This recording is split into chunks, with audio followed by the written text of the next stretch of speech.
वैदेही अविनाश असोलकर. मी विनय शुक्ल. नमस्कार रसिक हो, आम्ही काव्यानंद समूह. मी सौ वैदेही अविनाश असोलकर. मी विनय शुक्ल. आपल्या समोर सादर करीत आहोत महानोरांची प्रसिद्ध कविता अजिंठा.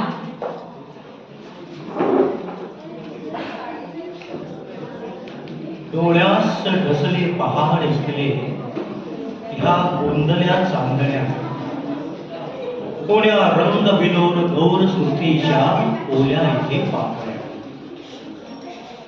गाभाऱ्यास अजूनी ओंजळ भरी गंधार्थ संवेदना, बुद्धाच्या पडसावलीत निजल्या ह्या राजवलखी गुणा, ह्या राजवलखी गुणा. अजिंठ्याची लेणी म्हणजे अलौकिक सौंदर्याने शिगोशिग भरलेली स्वप्नशाळा.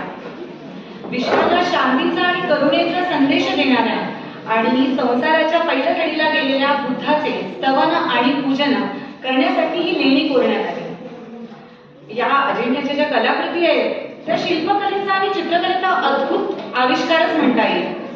आणि मुळात चित्रकाराची प्रतिभा असलेला पण सैनिकी पेशा स्वीकारून भारतात आलेला मेजर रॉबर्ट गिल म्हणजेच गिलसा आणि फिरस्त्या बंजारा जमातीतील एक रूपवान तरुणी पारू यांच्या अलौकिक परंतु असफल प्रेमाची ही कहाणी आहे. शेताभातात रामायणात रमलेली महानोरांची कविता. ह्या नभाने ह्या भुईला दान द्यावे आणि माझ्या पापणीला पूर यावे. इतकं निसर्गाशी तादात्म्य पावलेलं महानोरांचं मन. अजिंठा हे महानोरांच्या कथेचं वेगळं वळण आहे. ही एक सलग दीर्घ कविता आहे, कथात्मभागाची.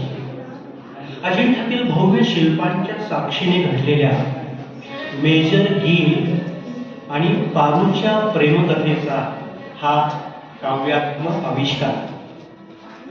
या कथेच्या निमित्ताने महानोरांच्या प्रतिभेला एक नवा बहर आला आहे. मी माझ्या मुखात नांदतो ऐश्वर्याचा राजा, इथल्या मातीमध्ये रुजवल्या चैतन्याच्या भागा. हा आत्मविश्वास सार्थ करणारा हा बहर आहे. गिल आणि पारूच्या प्रेमकथेची स्वतःला आलेली अनुभूती समानच रसिकांपर्यंत पोहोचवावी ही महानोरांची भूमिका आहे. खरे तर भूमिका म्हणणे बरोबर नाही, कारण काळजाचा कब्जा घेणाऱ्या एका प्रबळ अनुभवाला शब्दात साकार करण्याची ही उर्मी आहे. आणि हा जो कवितेचा प्रभाव आहे, आपल्या वेगवान झपाटलेल्या ओघात आपल्याला शेवटच्या शब्दांपर्यंत घेऊन जातो, भावभावनांच्या लाटालहरीत खेचून नेतो. आणि हाच अनुभव आज इथे रसिकांना यावा ही आमची इच्छा आणि येईल हा आमचा विश्वास. अजिंठा. अजिंठा निर्मळ वाघूरच्या प्रवाहात काठाकाठातला झाडांच्या देठातला रंगभोर शिडकावा गोंधळून बसलेला. अजिंठा झाडांच्या झुलत्या प्रवाही गाण्यातला, लेणापूर फरीदापूरच्या गावंढळ गर्तेतला, बंजारा वस्तीच्या होळीच्या थाळीवर थिरकत गेलेला अजिंठा. पिवळ्या जर्द शेतातल्या पिकातला, बारादरीतला, काळ्या भोर दगडातला धबधबा झेलणारा अजिंठा. अजिंठा अद्भुत भव्य दिव्य स्वप्नातला, प्रतिभावंतांच्या छिन्नी छिन्नीतला, जगडव्याळ चिरंतन नाजूक रेषांमधला रंगांचा आभाळ साठवून दगडांवर कभिन्न कातळातलं दुःख घोटवून निर्यमक बुद्धाच्या कहाणीत शांत सचेतन पद्मासनातल्या गाभाऱ्यातला अजिंठा. अजिंठा जगाची अहंकार मोडून बसलेला, नामोनिशाण नसलेल्या कुठल्याच हातांचे ह्या निर्मितीतल्या. इथल्या दगडातल्या सृष्टीला पहिल्यांदा चिरंतन प्रतिरूप देणारा एक बलशाली हात रॉबर्ट गिलचा. रॉबर्ट गिल चिलखती छाताड्याच्या निळ्या डोळ्यातला एक राजवरखी झरोखा कुंचल्यावर रंगांच्या. जगभर युरोपच्या कान्याकोपऱ्यात द्वाही घुमवणारा अजिंठा किल्ला. त्याच्या राजवरती उंचल्यातल्या नाजूक बोटांना, डोळ्यातील नितळ समुद्राला चेतवून नेणारी एक अवलख पार्वती.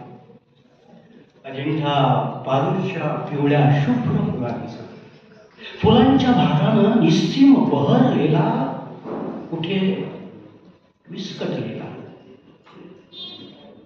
अजिंठा पारूच्या गर्भात डोळ्यातला, अजिंठा चिरकाल फक्त रातला.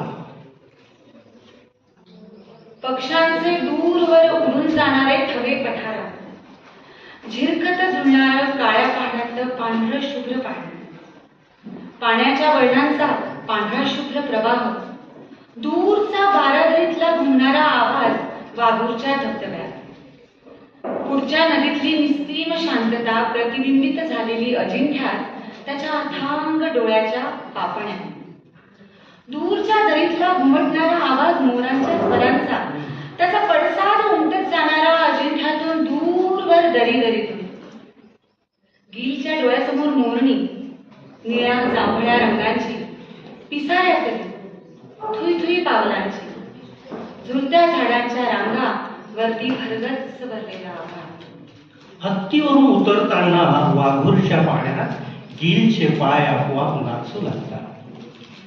अजिंठा वाघूरच्या पाण्याच्या निरंतर प्रवाही आरशात प्रतिबिंब काळ्या भोर गर्द पहाडांचं, लेण्यांचं. त्याचे डोळे अधीर, उत्सुक, बेहद धावाधाव पावलांची, 10-5 माणसांची बोली नीट कळत नाही तरी समजून सगळ्या असल्या नसल्याची, सवयीनं हळूहळू सोबत लोकांची. तबकड्या, भेंडोळे, कागदांचे गुंचले टाकून पहिल्याच लेण्याच्या दरबारात तो विरघळून जातो पूर्णाकार. शिबिराजाच्या गोष्टी, गौतमाच्या पूर्वजन्मीच्या जातक कथा कित्येक भिंतींवर, राजवाड्याचे दालन, कुठल्या रंगाचे आरेखन, त्याचे डोळे विच्छिन्न होतात पुन्हा. गील अधाशी डोळ्यांचा पुन्हा अस्वस्थ. पद्मासनातल्या भव्य गौतम बुद्धाच्या मूर्तीजवळ थांबतो, मान उंचावून टकटक पाहतो, सुन्नपणानं बुद्धाच्या पायाजवळ बसतो, निशब्द. आपण काय पाहतोय त्याचं त्याला कळत नाही. क्षणभर तो कंदिलाचा, मशालीचा उजेड भिंतीजवळ घ्यायला सांगतो आणि म्हणतो, मी या जगातला श्रेष्ठ चित्रकार. त्याच्या अहंतेचा अंधार निथळून पडतो सर. तो अधीर कित्येक दिवस 27 लेण्यांमधून खडंग भटकताना हाताला काहीच सामर्थ्य नसल्याने त्याचे तरारलेले डोळे पुन्हा बहरून येतात. कागदावर हळूहळू रेषा उमटतात, आपोआप रंग ओले होत जातात. पाण्यास विलगले ऊन, रंग विखरून थिरकले मोर, शब्दांवर मुरडत गेल्या मोरणीच लयावर. अलवार फुलांची होरी, राजस गोरी, गहिना गौर, ह्या कळ्या फुलांचे रंग नवे गर्भार, रंग नवे गर्भार. 1, 2, 3 झपाटून गेलेला रॉबर्ट गेल. नव्या रंगांचा शोध, नवा रंग, नवी रेषा, भिंतींवरली नवी चित्र, त्यातला अफाट सामर्थ्य. तो नवा आव्हान झेलून रोज नवे रंग मिसळतो. दिवस रात्र बेचैन त्याला मोडून टाकणाऱ्या अजिंठ्यात तो मंत्रमुग्ध बेचैन कागदावर रंग उभारत आणला. पहिल्याच लेण्यातली ती पाठमोरी बाई, 1, 2, 3, 4, तो कित्येक दिवस हतबल तिची छबी प्रतिबिंबित करणार. तजेलदार ती पाठमोरी, दंडातले, मनगटातले, गळ्यातले दागिने तिला. पाठमोरी इतकी सुंदर, जमिनीवर बसलेल्या तिच्या शरीराचा भाग, त्याचा रंग किती फिक्का करायचा. त्यामुळे त्याची बोटं अंबाड्यावर थांबतात. अंबाड्यावर पांढऱ्या पिवळ्या टिपक्यांच्या फुलांचा गजरा. कसा काय म्हणायचा, फुलं पुष्कळ झाली. पुन्हा हातात ब्रश घेऊन रिकामा तो अस्वस्थ बेचैन. काय रंगवायचं राहिलं. तो विलक्षण कासावीस नुसत्या रिकाम्या कुंचल्यात ती पाठमोरी. तिनं फक्त एकदा पाहावं. पाठमोरी इतकी सुंदर सावली कशी दिसेल. तळ्याकाठी निराभ्रस कर्दळीचं वन, पाण्यात चांदण लाज पांघरून, थोडे तळी डोळे वळो मान वेळावून, पाठमोरी अंग झाले पहाड अलंग. तो मागे वळून पाहतो, तोच निशब्द गाभारा. खांबाजवळ पेंगुळलेली 2-3 निशब्द रोजंदार माणसं.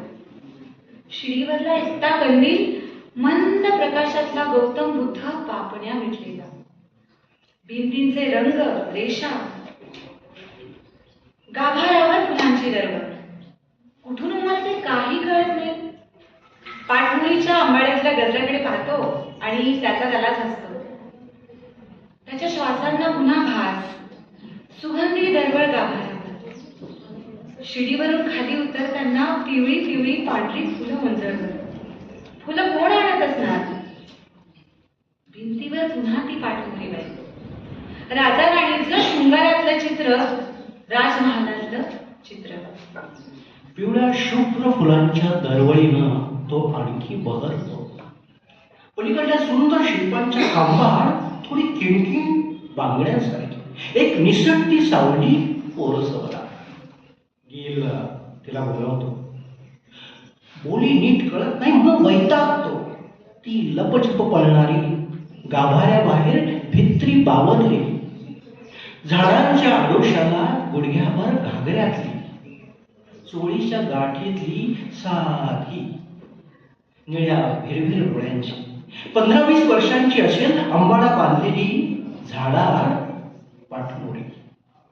आणि तिला बघता क्षणीच मनचिंब पावसाळी, मनचिंब पावसाळी, झाडात रंग ओले, घनदर्द सावल्यांनी आकाश वाकले. पाऊस पाखरांच्या पंखात थेंब थेंबी, शिडका वसंत येता झाडे निळी कुसुंबी. घरट्यात पंख मिटले, घरट्यात पंख मिटले, झाडात गर्द वाटा, गात्रात कापणारा ओला पिका पसारा, मनचिंब पावसाळी, मनचिंब पावसाळी. गीलच्या डोळ्यात तरतरी, नवी उभारी, अजिंठ्याच्या भिंतीवरली ती पाठमोरी बाई. ये जरा सामोरी. गील विलक्षण व्यापून, हिरव्या झाडांच्या सावलीत. ही फुलं आणि ते पिवळ्या शुभ्र रंगांची दरवळ असलेली. 1-2दा हिला माणसांनी भाकरी थापायला आणलं आठवतं. ही लाकडं विकणारी. एकदा सशाचं मांस बेहद्द शिजवलं होतं 1-2 महिन्याआधी. तेव्हा अस्पष्ट तिचे निळे डोळे पाहिले होते. टपोर निळे डोळे. ती हीच असणार गोरी गोरी. तिच्या न्याहारीच्या फडक्यात तांबड्या जर्द लाल काळ्या ठिपक्यांच्या गुंजा बांधलेल्या झोपडीत राहिल्या होत्या. पिवळ्या जर्द फुलांची दरवळ सबंध अजिंठाभर. सावळ्या मेघांचे आभाळात बनमन वेटाळते. तिला कुठलीशी जुनी आठवण पांघरून जाते. गोबऱ्या गालांची, मंजूळ बोलांची अशी हरपते. तिच्या निळ्याभोर अश्राप डोळ्यांना पाखरू वेढते. शिडीच्या पायांशी ओंजळभर फुलं तिच्या डोळ्यात तो पाहतो. खुणावतो. ती फुलं त्याच्या हातात देते अलगद. तिचे दोन्ही हात तो हातात घेतो गच्च. ती थांबरट घाबरते. तो निष्ठून देता तिला जवळ घेतो. कंदिलाचा दिवा तिच्या हाती देतो. काही सांगण्याचा प्रयत्न करतो सारखा. तिची चिडचिड अस्पष्ट न कळणाऱ्या बोलीची. कंदिलाच्या उजेडात काठीनं राणीचा रंग महाल दाखवतो. तिचा एक हात हातात घेऊन खट्ट धरून ठेवतो. राणी राजाच्या अंगाशी थोडीशी कलंडली. धरलेल्या हातातली किणकिण अनोख्या बोलीतली. तो फक्त पाहत राहतो तिच्या टपोर निळ्या डोळ्यात. त्यानं कुंचला पुन्हा उचलला. कुंचला खाली पडला आपोआप. हात खूपच गळून आलेला. तो खुणावतो नुसताच. काही पाणी डोळ्यावर मारून सुस्त गाभाऱ्यात पडून राहतो. कितीतरी वेळ तो सुस्त पडतो. रोजंदार माणसं झोपडीला निघून गेली. अंधार वाढत जाणारा दुरात कंदिलाचा मंद फिका उजेड लेण्यांच्या भव्य गाभाऱ्यात. शांतता वाढत जाणार. गील खूपच थकलेला, गाभाऱ्यात सुस्त पडलेला, उजव्या हाताला वळवून सारखा दुखऱ्या अंगावर झोपेत बरळत थकलेला गिलसा. हे बुद्धा, तुझ्या पावलांशी मी पडलो इथे देश परदेशात.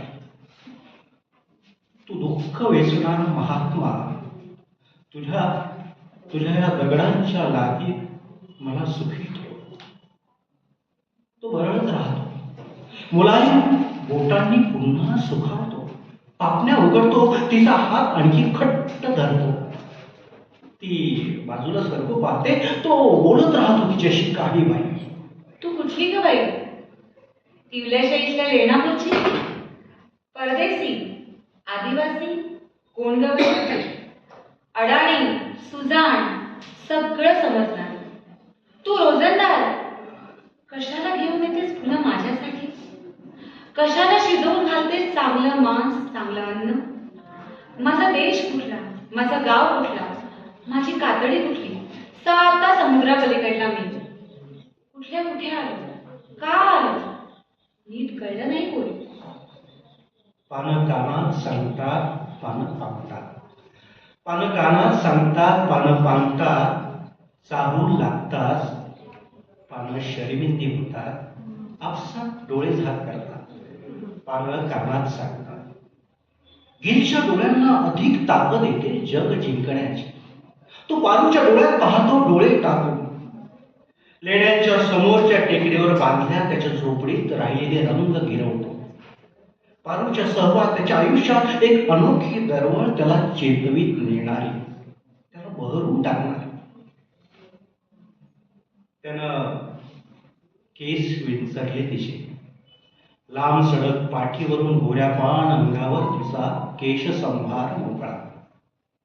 तजेलदार उन्हाचं तिचं गर्भारपण चांदणं पाण्यात उमटावं तसं प्रतिबिंबात पाण्याच्या. त्याच्या डोळ्यात उडत्या रानांचा किलकिला. दूरचे हिरवे पंख आणखी झाडातून पिकातून दूरवर गेलेले हेलकावे दर्या पार. उघड्या खडकावर नदीच्या काठावर दोघांचं प्रतिबिंब आणि ती एक लेणं कोरलेलं शिल्पाकार. नितळ पाण्यात चिवचिव गाण्यात निळ्या डोळ्यात तळ्याच्या. पलीकडल्या खडकावर बगळ्यांच्या रांगा निमूट दूरवर. दरीकडून मोरणीची लकेर, अल्लद पावलांचा ठेका, अजिंठा गर्भाचा. त्याच्या डोळ्यात रंगांची धुंदी अपरंपार. विराट स्वप्नमयी शृंगार, झाडांना नवतीचा बहार. फाल्गुनातल्या चांदण्या रात्री दूर डोंगरावर भटकंती दोघं लेणापूर गावात. पिकातून ज्वारीतल्या हुरळून गेली दोघं. दूरवर गाड्यांचे पडसाद फाल्गुनात. होळीच्या लाल जर्द ज्वाला आणखी बंजारा नाचातली बायका माणसांची लय भरली गाणी झिंबळ सांजर्या. लाल होरी आई रे लाले रे खेतमा, ढोलक के संग होली के रंग, बंजारा हम सारे गाए रे गीतमा, पायलिया बाजे रे पैरमा. हो पैंजणातल्या पिवळ्या पावलाचं हौसेनं, होळीतल्या हरवल्या आठवणीचं त्यानं चित्र रंगवलं होतं कुंचल्यात. तळपायावर मेहंदी ओली, तळपायावर मेहंदी ओली अनघड कुठल्या गाण्यामध्ये. मंत्र मदालस तिच्या निळ्या डोळ्यात फिरकली, लाल पाखरे नभाळ्यावर. थिरक बिथरली तीसवर ओली, पैंजणातली हळवी बोली. तळपायावर मेहंदी ओली, तळपायावर मेहंदी ओली, भिंतीवरला रंग ओली. भिंतीवरला रंग ओली. खूप मनासारखी उतरलेली काही चित्र त्यानं आज सोबत घेतली. ब्रश पुसून ठेवताना माणसाला गजऱ्यासाठी फुलं सांगितली. अजिंठा गावून त्यानं मद्रासून मागवलेली मोत्यांची माळ आज आणलेली होती. पण तो बहरून होता आज दिवसभर. 2000 वर्षापूर्वीची माळ त्या अजिंठ्याच्या चित्रात रूपवती बाईच्या गळावर चमचम उमटते आजही उजळून. त्यानं कितीदा पाहिलं तशीच मोत्यांची माळ बाळूसाठी त्याने आणली. पाठमोरी बाई पहिल्या चित्रांची आठवण त्याच्या डोळ्यात. लेण्यातल्या पाऊल वाटेनं वाघूर नदीच्या पाण्यात उतरताना झुलणारं आभाळ पावसाळी संथ सरकणार हळुवार त्याच्या डोळ्यात मावे. कसं टिपता येईल हे रंगरूप कागदाच्या झरोक्यात. आपण चित्रकार थोर जगविख्यात कमकुवत कमजोर या निसर्गाच्या विभ्रमात. हे पक्षी पंख बुडवून अंगभर नाहतात निळ्या पाण्याच्या तावडात. भरभर उडून जातात तेव्हा रंग हिंकळतात. काठावरून उडून जाणाऱ्या पंखांचा तांडव घनदाट असं म्हणतात. हे अनघड लावण्य रूप करण्याचं बळच नाही आपल्या कुंचल्यात. मशगूल नदीच्या वाढत्या प्रवाहात शिर वाजवीत पांढऱ्या शुभ्र जग्यात झुलत झुलत जाणारा गिरसाव झोकात.